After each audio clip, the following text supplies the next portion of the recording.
नमस्कार साथियों, जैसा कि आप जानते हैं कि मैं आपको इस चैनल के अंदर राजस्व कानूनों की जानकारी देता रहता हूं। आज हम राजस्व रिकॉर्ड के बारे में, जैसा कि आप जानते हैं कि राजस्व रिकॉर्ड जो होता है उसमें सबसे इम्पोर्टेंट चीज़ें कौन कौन सी होती है वो मैं आपको बताऊंगा और उनके बारे में हम धीरे स्टार्टिंग से यानी कि जीरो से शुरुआत करने जा रहे हैं। तो सबसे इम्पोर्टेंट जो चीज़ें होती है हमारे राजस्व रिकॉर्ड में वो होती है एक तो जमाबंदी और दूसरा नक्शा। दो चीज़ों के ऊपर पूरा राजस्व रिकॉर्ड टिका हुआ है। यानी कि अगर आपके पास नकल है, आपके पास नक्शा है, यानी कि आप अपने रिकॉर्ड को जानते हैं, आपका रिकॉर्ड आपके पास है। सबसे इंपॉर्टेंट ये दो ही चीज़ें होती है। कोई भी कार्यवाही हो शुरू से लेकर लास्ट तक इन्हीं दो के आधार पर चलती है। अब बात करते हैं जमाबंदी की। तो हमारे कई साथियों के साथ ये समस्या है कि वो नकल निकाल लेते हैं। मैंने पहले वीडियो डाला हुआ भी, उसमें आप नकल निकालना तथा पुरानी खाता नकल निकालना वो देख सकते हैं। अब खाता नकल में उसको पढ़े कैसे? नकल आपके हाथ में है, लेकिन अब आपको कैसे पता चले कि इसमें ज़मीन कितनी है, कि कहाँ की नकल है, कि हमारा हिस्सा कितना आता है, कि तो उस बारे में आज हम बात करेंगे।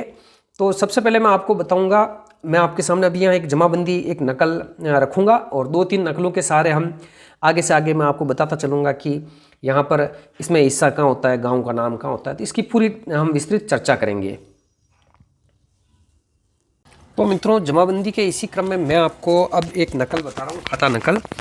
इस खाता नकल में आप देखेंगे कि देखिए आप सबसे पहले आप यहाँ पर, अब यहाँ पर मित्रों आप सबसे ऊपर जो है यहाँ देखेंगे आप, ये लिखा है जमाबंदी खेवट प्रतिलिपि। अब ये जमाबंदी खेवट खतौनी, यानी कि इसके जमाबंदी के ही अलग अलग जो नाम होते हैं उन नामों के यहाँ उल्लेख किया गया कि जमाबंदी को खेवट भी कहते हैं, खतौनी भी कहते हैं। ये उसकी क्या है? प्रतिलिपि है। अब इसके बाद अगर आप देखेंगे तो यहाँ पर इस राइट कॉर्नर में सबसे ऊपर यहाँ पर प्रपत्र P26, ये कानूनी लैंग्वेज होती है जिसमें क्या है कि पटवारियों के जो प्रपत्र चलते हैं अलग अलग फॉर्मेट के अंदर, यानी कि जमाबंदी का ये फॉर्मेट फिक्स है, इसी फॉर्मेट में नकल मिलेगी। तो जब कोर्ट में दावा वगैरह किया जाता है, वाद किया जाता है, तो उस समय पर ये चीज़ें लिखी जाती है कि भाई संलग्नक इतने में यहाँ पर जमाबंदी के रूप में प्रपत्र ये P26 जो C है वो संलग्न है। ये अब सबसे ऊपर यहाँ देखेंगे आप, तो यहाँ लिखा है अंतिम चौसाला आधार संवत 2023। अब इसमें क्या है कि यहाँ पर आप जब देखेंगे तो ये यानी कि इसमें संवत बताता है। यहाँ पर आपको संवत का अर्थ क्या है कि ये यहाँ पर आपको किस संवत की जमाबंदी है, 2073 से 76 तक की। अब इसमें ऑनलाइन होने के बाद क्या है कि ये रेगुलर हो चुकी है।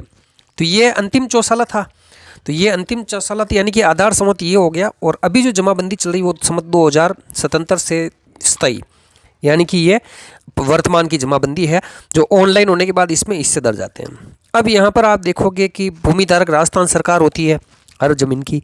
फिर नीचे क्षेत्रफल की इकाई में लिखा है हेक्टर। अब यहाँ पर कई जगह बीघा बिस्वा जो पुरानी नकलें उसमें मिलेगा, नई में सारी आपको हेक्टर ही मिलेगा, क्योंकि ऑनलाइन होने के बाद सब जगह जो ज़मीनें हैं वो हेक्टर में देखी जाती है, तो नकलें भी सारी आपको हेक्टर में ही मिलेगी। उसके नीचे ये खाता संख्या नया और पुराना, यानी कि पहले खाता संख्या क्या था और वर्तमान में क्या है वो चीज़ें। यहाँ पर ग्राम का नाम, फिर कौन सा पटवार हल्का, फिर भू अभिलेख निरीक्षक क्षेत्र, यानी कि गिरदावर सर्कल कौन सा लगता है, यानी कि भू अभिलेख निरीक्षक या रेवेन्यू इंस्पेक्टर या ILR या गिरदावर जो भी कहते हैं वो कौन सा लगता है, फिर तहसील और जिला।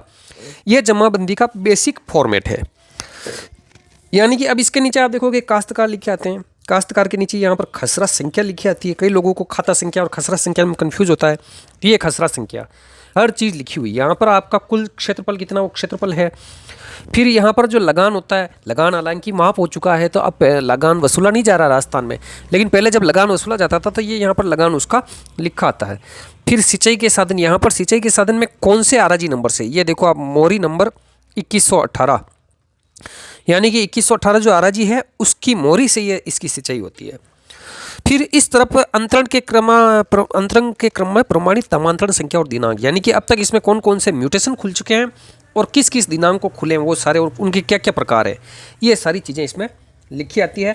नीचे आवेदक जब अपन इस नकल को निकालते हैं तो आवेदक के नाम पते आप जो भी उसमें डालते हैं वो चीज़ें आती है। दिनांक और समय, यानी कि किस तारीख को ये नकल निकाली गई थी वो चीज़ें। और सबसे नीचे ई साइन, यानी कि ये जो नकल है इस पर पटवारी जी के हस्ताक्षर की जरूरत नहीं है, तहसीलदार जी के द्वारा ई साइन नकल है और कोर्ट में बाकायदा वैलिड है। तो ये यहाँ पर ई साइन है, किसके द्वारा की गई, उनके पद का नाम और कितनी तारीख को की गई है वो सारी डिटेल इसमें लिखी जाती है।